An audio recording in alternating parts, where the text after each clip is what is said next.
Good morning, my name is Adam Kramer. I'm a student here at the University of Wisconsin-River Falls. Myself, along with Brianna Meyer and Zach Gilbertson, will be talking today about early pregnancy detection in cattle. One of the quickest ways of increasing profitability in animal agriculture is through improvements in reproductive efficiency. In regards to beef and dairy cattle production, it is important that breeding females are bred and carry a full-term pregnancy. As managers, we utilize practices that not only help determine pregnancy status as soon as possible after insemination has occurred, but also to ensure the pregnancy will be sustained until the appropriate calving time. If the female is inseminated and does not conceive, it is then time to take action and either attempt to rebreed or make a culling decision. Cows that are not pregnant create an economic liability. According to a study conducted at the University of Florida, a second lactation dairy cow becomes open at 7 months of gestation generates a cost of $756 for the farm. It is important to not waste time and make management decisions accordingly, since every additional day open means a drain on profit. When it comes to pregnancy determination, producers have multiple options to consider. Rectal palpation, ultrasonography are common ways of pregnancy diagnosis. These are typically most effective 35 days and beyond post-breeding. Rectal palpation requires a highly experienced person to consistently and accurately conduct. Ultrasonography provides specific information such as fetal sex and age.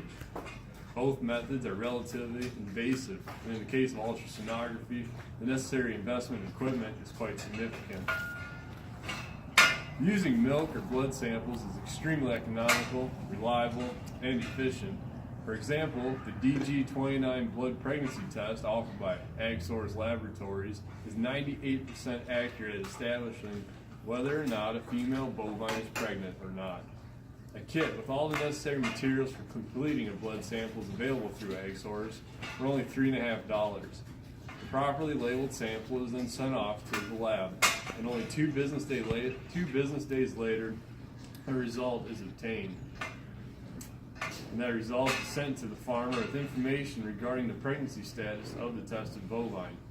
Both small and large producers can use these sampling methods to economically and accurately provide timely pregnancy diagnosis.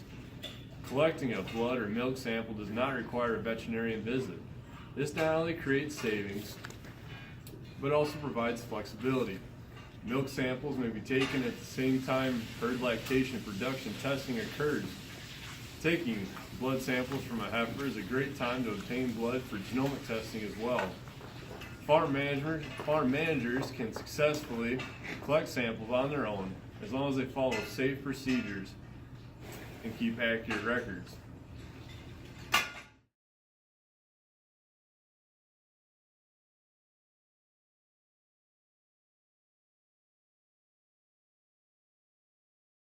The objective of this video segment is to demonstrate how to take blood from the tail vein of a cow to determine pregnancy.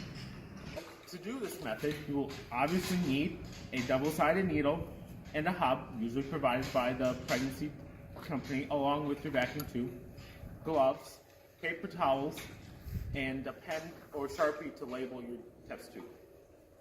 Important while doing this method is you want to make sure of your safety considerations. While working with animals, you want to be very concerned about where their legs are so you don't get kicked and being slammed by other animals. Also, you want to be available and observant of other animals in the area in which you are working so they do not jump on you or hurt you in any other way. Also, you'll be working with needles. Using this double-sided needle, you have to be very aware that both ends are a needle. So therefore, you do not get yourself with a needle stick injury. While working with needles, you want to be very cautious. Work slowly, so that way you do not hurt yourself doing something silly or working faster than you have to.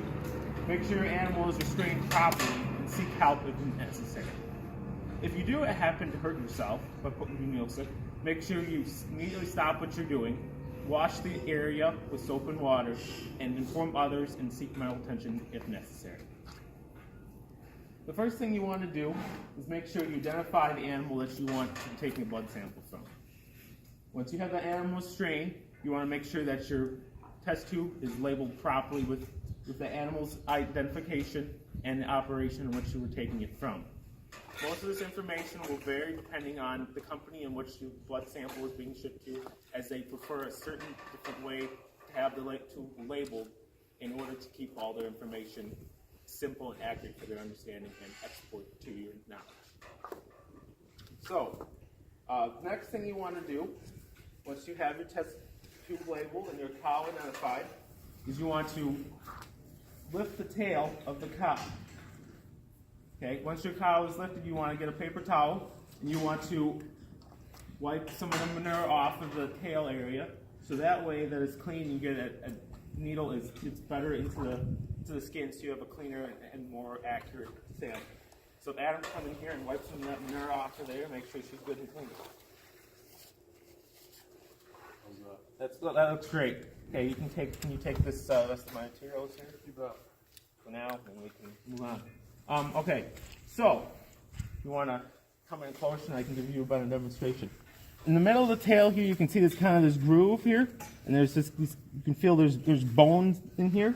What you want to do is, if my finger is the needle, you want to go right in the middle of the tail, that tail groove there, and you want to go between some of those bones.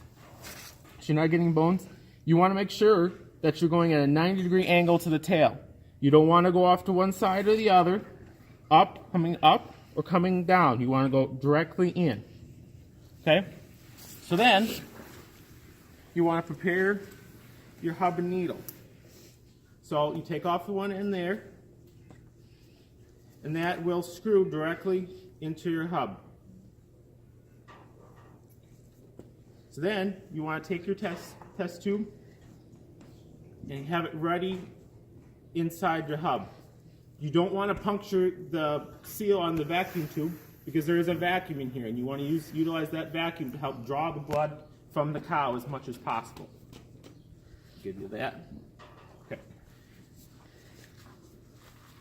Now, lifting the tail up again. You want to come around here and hold it. Okay. What we're going to do, we're going to take off the tip. We're going to come in here, and you're going to go right, and you're just going to go right in. Usually about half an inch in. Hopefully you can find some blood, and then you're going to want to push the test tube and puncture that seal. You're going to want to then, until you find blood. You need about 2 cc's of blood. If you find the vein quickly, the vacuum should just pull the blood right out of the cow. You just got to keep moving the needle in and out until you find that vein. And it's as simple as that. You can then put the cow down, make sure she's not getting too crazy and the blood is stopped, and pull that out of there. You have your test tube. Again, make sure it is accurately labeled, because if it's not labeled, it does not matter whether your results are accurate or not if you do not know from which animal it's from.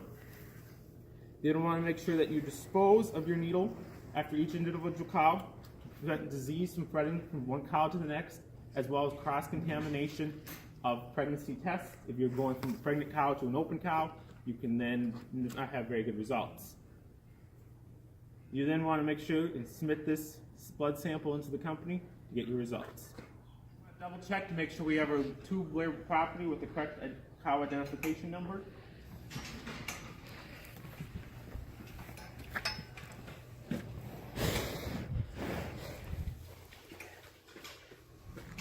After drawing blood from your cows, you want to make sure you dispose of your needles in a sharps container. At the end of the day, you want to make sure you wash and disinfect your hub, and then make sure you mail your test tubes into your testing company.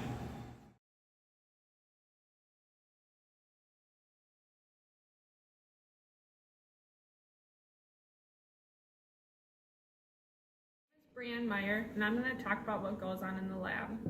Once we receive the properly collected sample from the farm, it is time to test it to see if the animal is pregnant or not. The blood test is the most common test for detecting pregnancies. This test evaluates the blood, or more specifically the serum or plasma. When testing the blood, we are looking for a specific protein called pregnancy-specific protein B, or known as PSPB. This protein is produced by the placenta, and therefore pregnant animals will have it in their blood. The test is used to detect protein in the enzyme-linked immunosorbent assay, or more known as the ELISA. Here's how the ELISA works. So there are two types of antibodies required. There's the enzyme antibody and the hormone antibody. And then for step number 2, there's a hormone antibody that is added to the solid surface. So here's the hormone antibody added to the solid substrate. And then for step number 3, the hormone is added and it binds to the hormone antibody. So we take the blood sample that has an unknown concentration of pregnancy-specific protein B in it. We can tell at this stage that we have some pregnancy-specific protein B binding to the binding to the hormone antibody. So as you can see here, here's a hormone right here, this green thing. And it's binding to the hormone antibody, which we've seen up here, which is this yellow part. Step number 4, enzyme antibody is added and it binds to the hormone antibody complex. So this takes place in the test tube, and again, this is something that we cannot see with the naked eye. So as you can see, here's the enzyme antibody that comes and it binds to the complex that we've seen earlier. And then for step 5, the substrate is added to the solution and it reacts with the enzyme antibody to form color. So if a lot of color is generated, it means we have a lot of enzyme antibody attached to the hormone antibody complex. If no pregnancy-specific protein B, then there would be no hormone antibody complex for the enzyme antibody to connect to.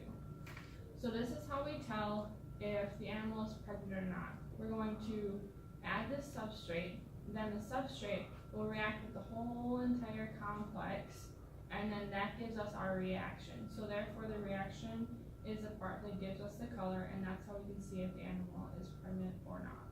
Without the hormone at all, the enzyme antibody would not even connect to the antibody complex, so therefore there would be no reaction. You have now been shown how to successfully and safely obtain a blood sample and the underlying science of early pregnancy detection. You are now able to improve your farm's reproductive efficiency since you are now familiar with early pregnancy detection technology. This economical and reliable practice is a great way to answer the question we all ask: is she open or is she pregnant? From all of us here at River Falls, good luck, Be safe, And thanks for watching.